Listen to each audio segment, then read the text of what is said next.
Boa noite, meus aterrorizados. Aqui é Angel Black com mais uma história de terror para vocês. Mas antes de contar a história, peço para você que não é inscrito que se inscreva no canal, deixe aquele like para fortalecer e compartilhe com os amigos e em todas as suas redes sociais. Agora, se não gostar, compartilhe com os inimigos e se vingue deles. Também não se esqueça de ativar as notificações para que você receba o nosso conteúdo fresquinho na hora que ele sair. Antes da história também, quero agradecer a todos os canais que me ajudam na divulgação do meu trabalho, ajudando assim eu a crescer no YouTube. Também agradecer os grupos do Facebook que me ajudam divulgando o meu trabalho. E a parte que eu mais gosto, eu quero mandar um beijo do fundo do coração para todos os meus inscritos, pois vocês são o combustível que impulsiona esse canal para frente, que nos ajuda a crescer. Beijo! E agora vamos à nossa história de hoje. Ou relato, vocês decidem. O lobisomem da colônia. Olá, meu nome é Olinda. Tenho 67 anos e o que vou relatar aqui me aconteceu há muito tempo atrás, quando eu era um adolescente. O ano era 1966. Eu tinha apenas 13 anos de idade.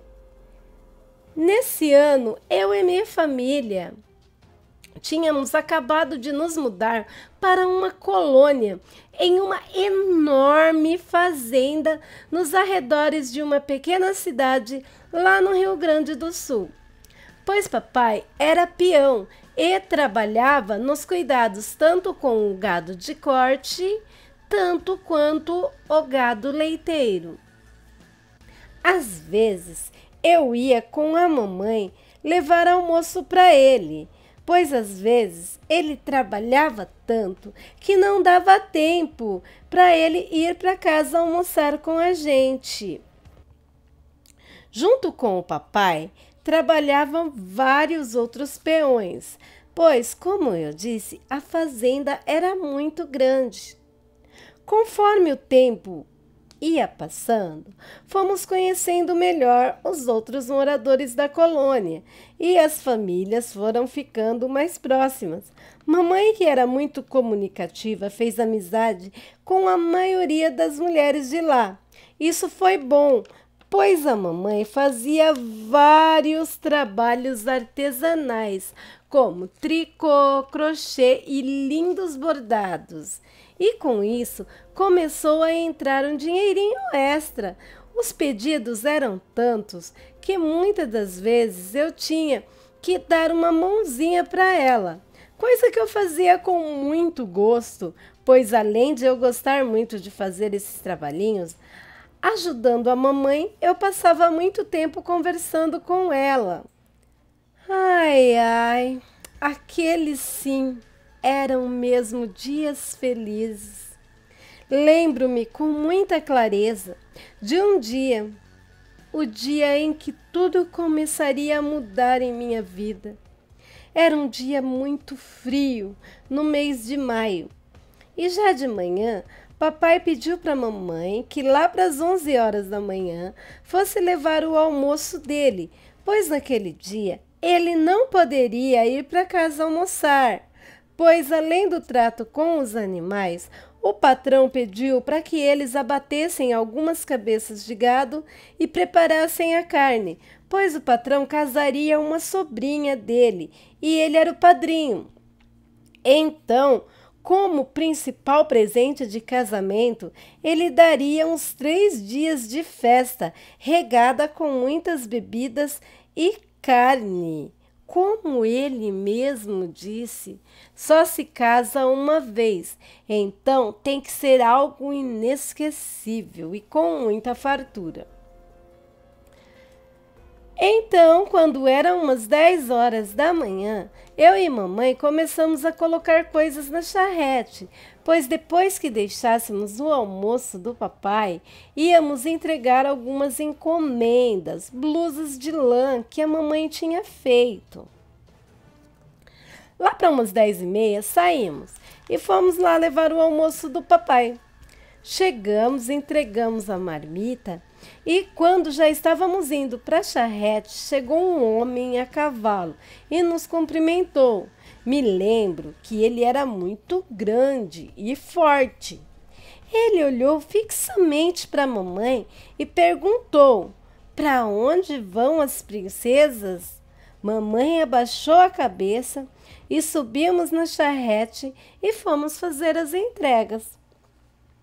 Naquele mesmo dia, papai chegou em casa muito feliz e disse que o patrão tinha lhe convidado para ir na casa grande aquela noite, pois queria conversar com ele e que era assunto do interesse de papai.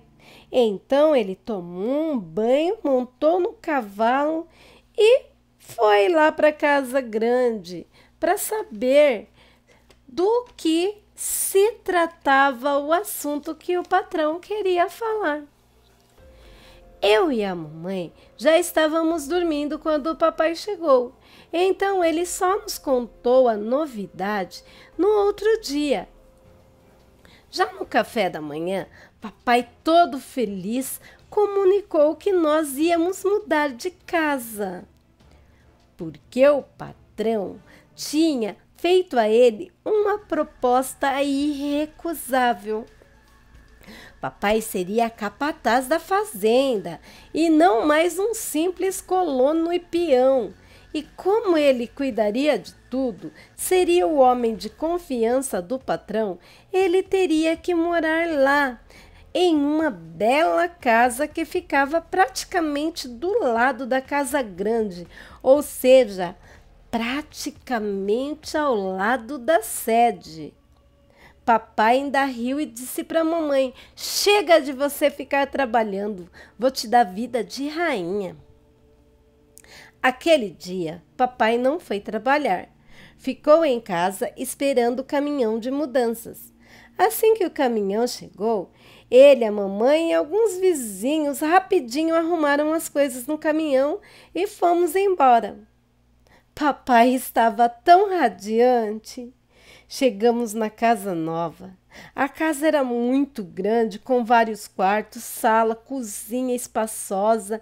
Tinha área em volta da casa toda e um pomar enorme que começava no nosso quintal e terminava no quintal da casa grande, onde morava o patrão. Patrão esse que eu e a mamãe nunca tínhamos visto.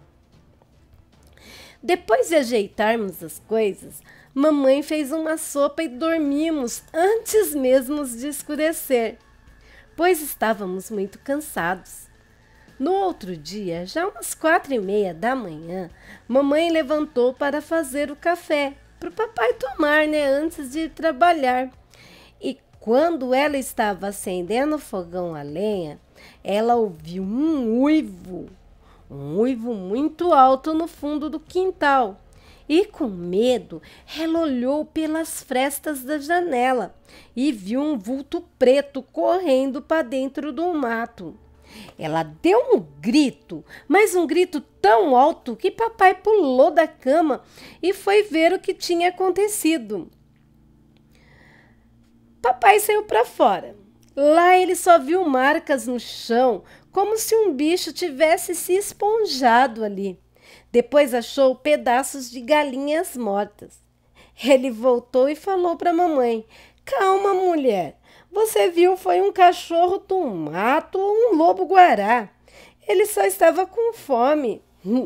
Depois, ainda o papai falou em tom de deboche: "Com o seu grito, o bicho já deve estar lá na China.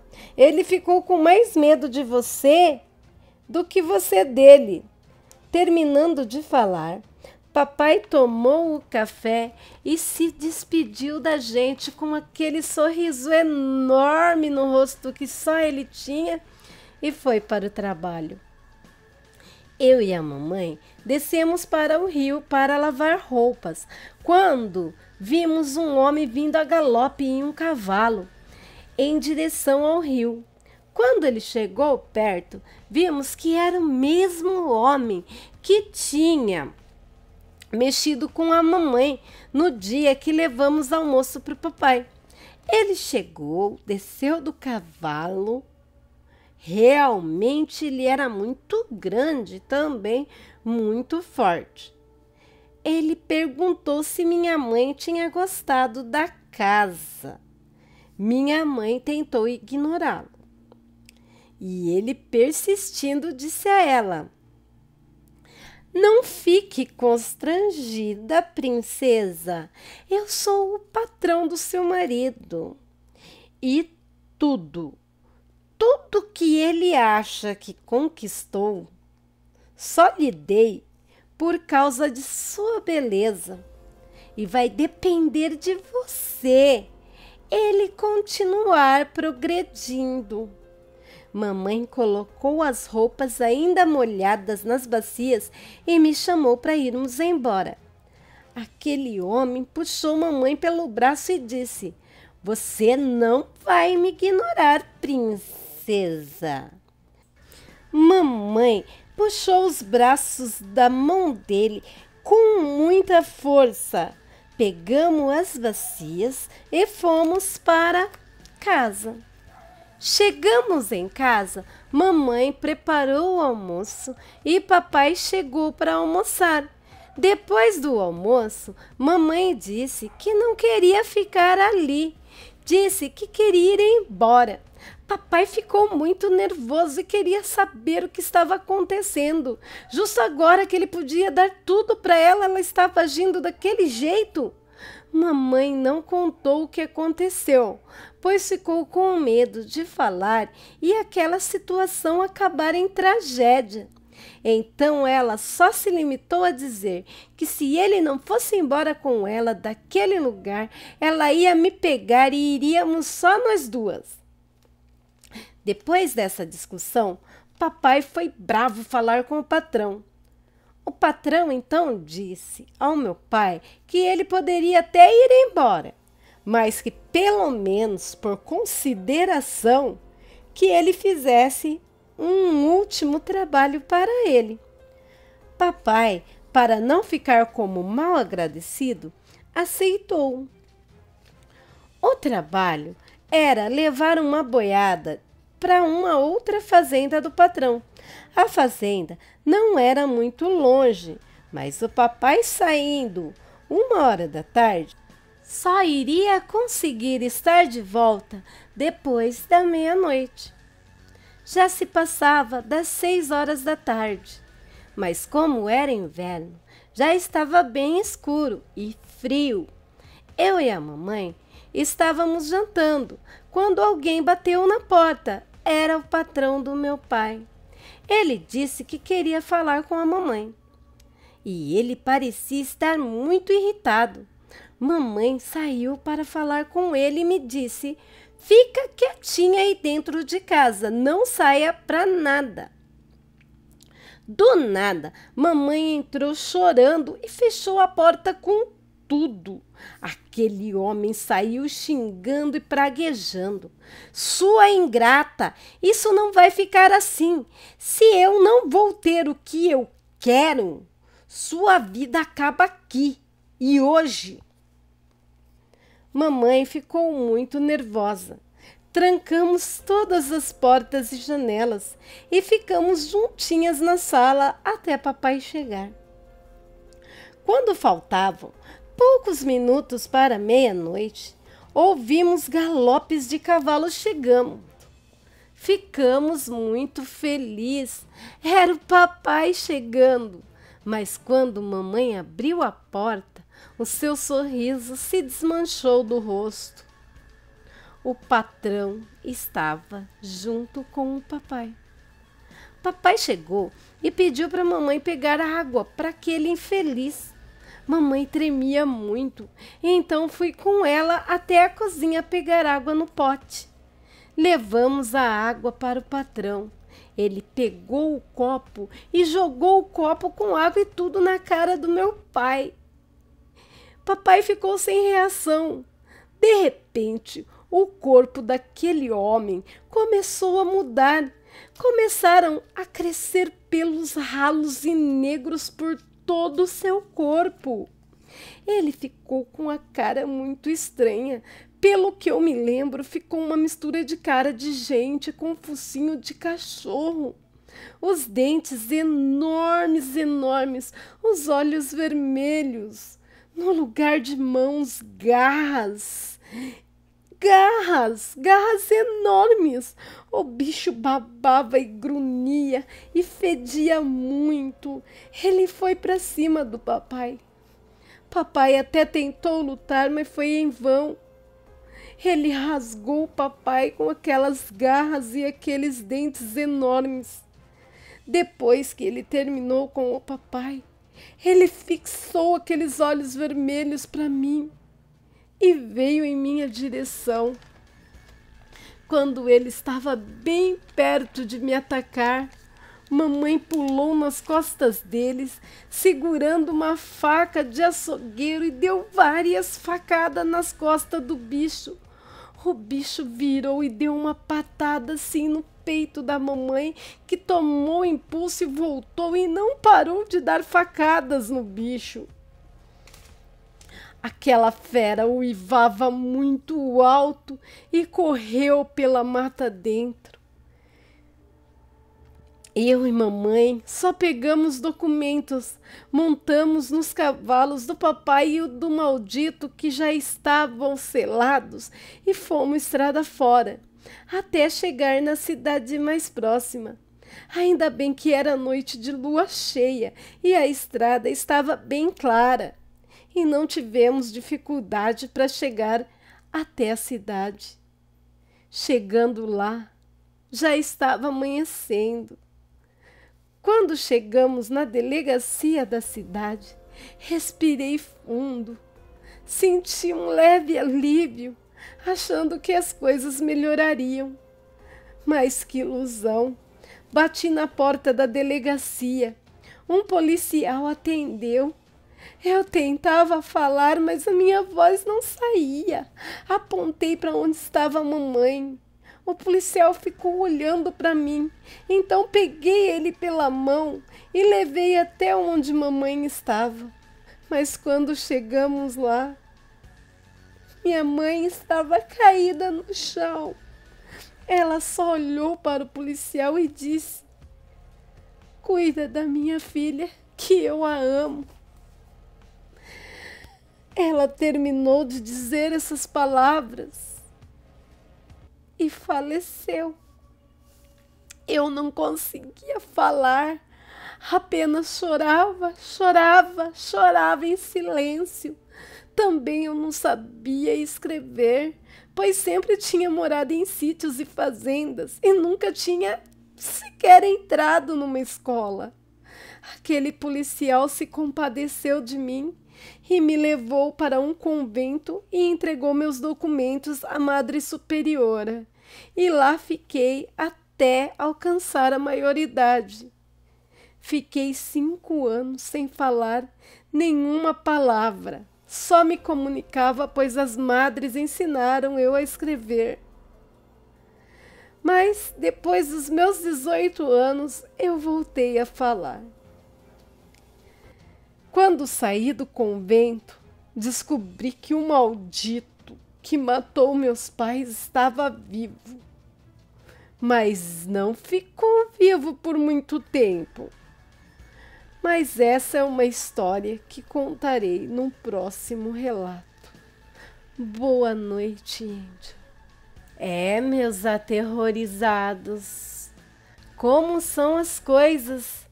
Aquela pobre mulher só foi levar o almoço do marido e acabou cruzando com um destino que a levaria à morte. O maldito lobisomem armou uma arapuca e os dois caíram dentro, achando que estavam mudando de vida. Deixe nos comentários o que vocês acharam do relato da Olinda. E a segunda parte estarei gravando a semana que vem. Boa noite, meus aterrorizados, e tenham bons sonhos.